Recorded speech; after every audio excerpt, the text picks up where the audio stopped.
नामवंत मल्ल घडवण्यासाठी इतर विभागात निवासी व्यायामशाळा काढणार. भगवान बापूजी करंजकर यांनी पत्रकार परिषदेत केले जाहीर. कुस्ती क्षेत्राला सध्या चांगले दिवस आहेत. उत्तर महाराष्ट्रामध्ये अनेक मल्लांकडे क्षमता आहे, मात्र योग्य व्यासपीठ, कुस्तीचे डावपेच, खुराक याअभावी आपले मल्ल मागे पडतात. खानदेश वगळता इतर विभागांमध्ये निवासी व्यायामशाळा आहेत. नामवंत मल्ल घडवण्यासाठी धुळ्यातही निवासी व्यायामशाळा काढण्याचा मानस धुळे महापालिकेचे प्रथम महापौर तथा महाराष्ट्राची संघटना कोल्हापूरचे धुळे जिल्हा प्रमुख भगवान बापूजी करंजकर यांनी व्यक्त केला आहे. धुळे जिल्हा मराठी पत्रकार संघाच्या सभागृहात घेतलेल्या पत्रकार परिषदेत भगवान बापूजी करंजकर बोलत होते. यावेळी त्यांच्या सोबत चेतन जगताप, सिद्धार्थ करंजकर, गोरख पाटील, विष्णू जावडे, सिद्धा विकास चौधरी, सजन चौधरी, जगदीश सरदे आदी उपस्थित होते.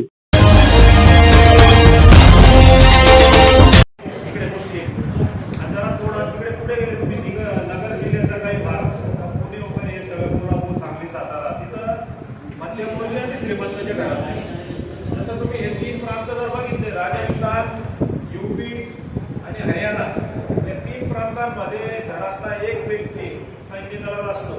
तसं या जिल्ह्यांमधला एक व्यक्ती पैलवान असतो. पूर्ण कुटुंब कष्ट करतात आणि आपल्या परिवारातला एक पैलवान ते ठेवतात. त्याला मग 15,000 लागू, महिन्याला 20,000 लागू. ते निवासी, आपल्याकडे निवासी व्यायामशाळा नाही. या 4-5 जिल्ह्यांमध्ये निवासी व्यायामशाळा नाही. निवासी व्यायामशाळा काढायचा आमचा संकल्प आहे. तर असे केलं आपले एकदम कष्टकरी आणि कुस्तीची आवड आहे त्यांच्या परिवाराने सांगितले, हा मुलगा तुमच्या ताब्यात बापूजी आजपासून हा तुमच्या कस्टडीत राहील, तिथे व्यायामशाळेत राहील बा निवासी. इकडं साखरपुडा आहे, तिकडं बैठक आहे, तिकडं केक कापायचा हा नाही, तिथंच केक कापायचा, ते कापायचं आहे. तर चांगला पैलवान आपला धुळ्याचा बनू शकतो, अशी मी संकल्पना आमची आहे. कारण माती आणि देणगी एकत्र आहे. तुम्ही बुद्धीचे पैलवान, आम्ही मातीचे पैलवान. आपण जर दोघं एकत्र झालो तर आम्ही पैलवान निर्माण होतो.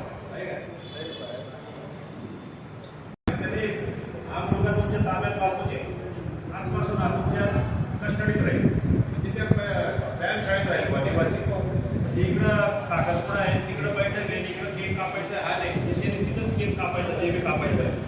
तर चांगला पैलवान आपला धुळ्याचा बनू शकतो, अशी मी संकल्पना आमची आहे. कारण माती आणि देणगी एकत्र आहे. तुम्ही बुद्धीचे पैलवान, आम्ही मातीचे पैलवान. आपण जर दोघं एकत्र झालो तर आम्ही पैलवान.